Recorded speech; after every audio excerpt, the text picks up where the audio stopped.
Maman Régine, bonjour à toutes, bonjour à tous.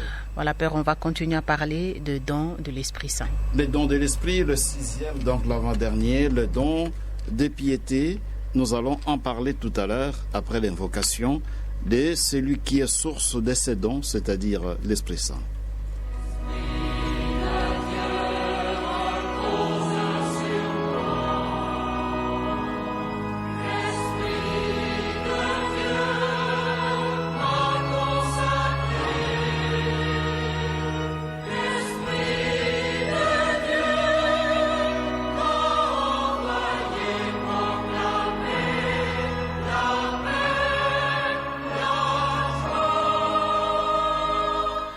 Merci à l'Esprit de Dieu d'être aux commandes de cette émission. Père Roger, vous avez la parole pour la matière du jour. Merci beaucoup, Maman Régine. Merci à vous tous qui êtes à l'écoute de la fréquence maternelle en ce moment. Nous l'avons dit tout à l'heure, nous allons aujourd'hui parler de l'avant-dernier don de l'Esprit, la piété. La piété, c'est le don qui fait de nous amis de Dieu. Ça nous rend amis de Dieu, c'est-à-dire c'est un don que nous donne l'Esprit, conformément à ce qui est dit d'ailleurs dans la lettre Romains 8, 14, 15. Il a été déversé dans nos cœurs un esprit, l'Esprit Saint, qui n'est pas l'esprit de crainte, mais l'esprit qui nous rend fils de Dieu, qui nous fait crier Abba au Père. Et ce qui fait que, étant donné que l'Esprit Saint nous donne cette capacité de nous sentir proches de Dieu, de nous sentir en communion avec Dieu, le don de piété fait de nous amis de Dieu. Jésus le dira d'ailleurs dans l'évangile selon saint Jean, là où il dit notamment « Je ne vous appelle plus serviteurs, mais je vous appelle mes amis ».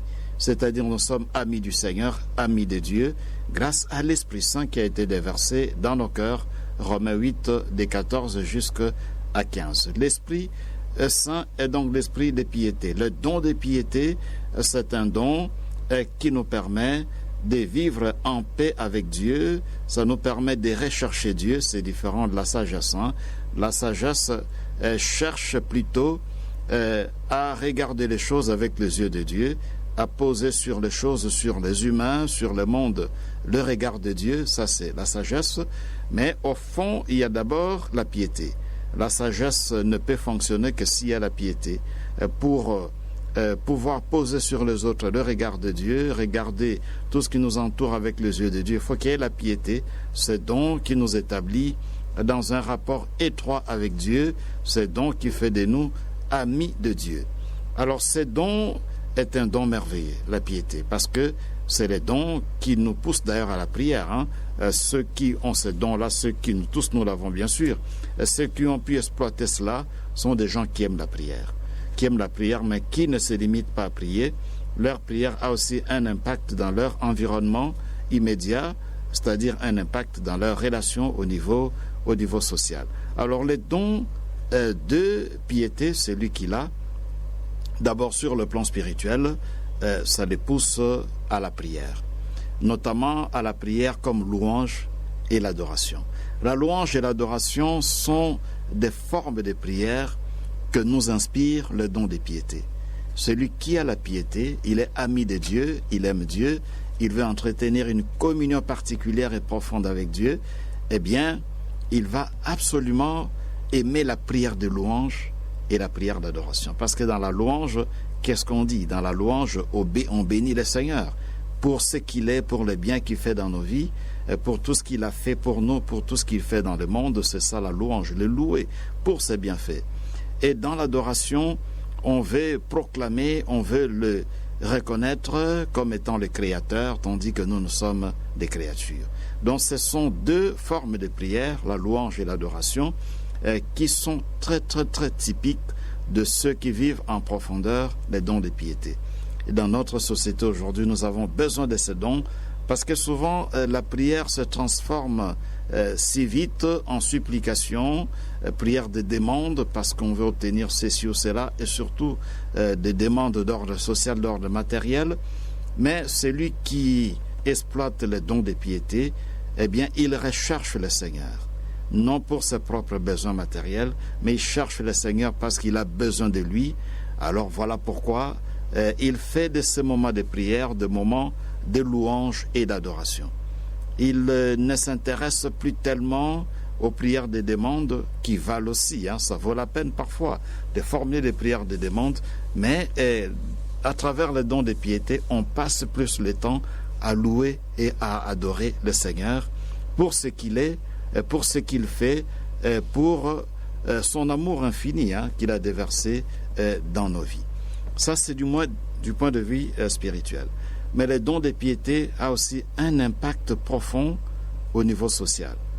Parce que le fait que le don de piété fait de nous amis de Dieu, on expérimente alors ce que Dieu est, et finalement on essaye de reproduire dans notre vie ce que Dieu est. Les attributs de Dieu deviennent aussi nos attributs. Dieu est doux, et donc le don de piété fait de nous des personnes douces, la douceur. Ça, c'est un aspect important sur le plan social. Le don de piété nous permet de vivre la douceur. Là où il y a la violence, eh bien, celui qui a le don de piété, celui qui exploite à fond le don de piété, il va répondre à la violence par cet antidote qu'est la douceur, la non-violence, ou encore la paix. Et celui qui exploite à fond le don de piété, c'est un homme de paix. Parce qu'il expérimente dans sa relation avec Dieu, il expérimente que Dieu aime la paix, Dieu n'est que paix. Alors lui aussi, il reproduit ça dans sa vie. Celui qui a les dons de piété est aussi patient. Il est patient comme Dieu aussi est patient. Parce que sa douceur fait que ce n'est pas quelqu'un qui se précipite dans la vie, c'est quelqu'un qui est patient parce qu'il sait que dans tous les cas, le monde appartient à Dieu et que même si par moment on a l'impression que les choses n'évoluent pas telles que Dieu aurait souhaité, mais au finish, c'est Dieu qui dira le dernier mot. Et donc, celui qui a le don de piété est patient. Celui qui a le don de piété est aussi un homme de joie, la joie. Parce que le fait qu'il vit en communion avec Dieu, il est ami de Dieu, ça lui donne la joie, ça lui donne une certaine sérénité qu'il exprime dans ses relations avec les autres. Et comme disait le pape François, celui qui a le don de piété, il compatit aussi. Il compatit, c'est-à-dire c'est celui qui se réjouit avec ceux qui sont dans la joie, celui qui pleure avec ceux qui pleurent, parce que la compassion de Dieu devient la compassion de celui-là qui sait entretenir le don de piété. Donc en résumé, le don de piété, c'est un don très très important, c'est fondamental, on a même l'impression que c'est le don qui nous permet de vivre d'autres dons, parce que les dons de l'esprit, en fait, sont des dons qui nous permettent de servir Dieu, de servir les autres.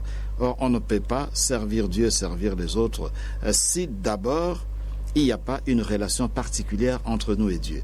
Et les dons de piété, c'est justement ces dons-là qui nous permet d'entretenir une relation particulière avec Dieu, relation d'amour, relation filiale, relation de confiance. Ce qui fait que celui qui a le don de piété, étant donné qu'il a confiance en Dieu, voilà pourquoi il est serein, il a la joie, il ne se précipite pas, il est doux, parce que justement, il y a en lui, il vit ce qu'on appelle la confiance filiale. Il sait qu'il fait confiance à Dieu comme un fils fait confiance à son père. Je voudrais terminer avec ce que dit le psalmiste. Devant souvent les contrariétés de la vie, celui qui a le don de piété, il reproduit ce que dit le psalmiste. Je ne poursuis ni grand dessein, ni merveille qui me dépasse, mais je tiens mon âme égale et silencieuse. Comme un enfant contre sa mère, mon âme attend le Seigneur, je la tiens égale et silencieuse, parce que justement, à travers le don de piété, on vit dans la confiance, on vit dans la sérénité, nonobstant les épreuves de la vie. Merci.